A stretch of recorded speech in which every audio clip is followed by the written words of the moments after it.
ரிஷபராசிக்காரர்களுக்கு வந்து 4வது வீட்டில் சுக்கிரனுடைய கேது சேர்க்கை நடக்கிறதுனால இந்த வீடு வந்து பார்த்தீங்கன்னா தாய் வீடுன்னு சொல்லக்கூடிய அமைப்பு. அதாவது வீடு வண்டி வாகனம் சொத்து சம்மந்தப்பட்ட விஷயங்களை வந்து வாங்கக்கூடியது, மாத்துறது, ரினோவேஷன் பண்ண வீடை ரினோவேஷன் பண்ணுறது, வண்டியை கொடுத்து மாற்றுறது, புது வண்டி வாங்குறது, இது எல்லாமே நடக்கக்கூடிய ஒரு காலகட்டம். இதெல்லாம் வந்து பார்த்தீங்கன்னா நண்பர்கள் உடன் பிறந்தவர்களுக்கெல்லாம் வந்து பார்த்தீங்கன்னா அந்த ரிலேஷன்ஷிப் வந்து வலுப்பெறக்கூடிய ஒரு அமைப்பாக இருக்கும்.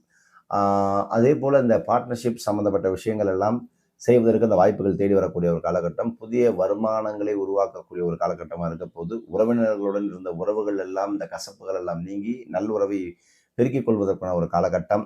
அதே போல தொழிலில் இரட்டிப்பாகுவதற்கான வாய்ப்புகள் பெறுவதற்கான காலகட்டம். பணிபுரிபவர்களுக்கு காலத்திலெல்லாம் மிகப்பெரிய ஒரு முன்னேற்றத்தை கொடுப்பதற்காக இந்த ரிஷபராசிக்காரர்களுக்கு இந்த சூரியன் இந்த கேது சம்பந்தப்பட்டது நிச்சயமாக நல்ல மாற்றத்தை கொடுக்க போகுது.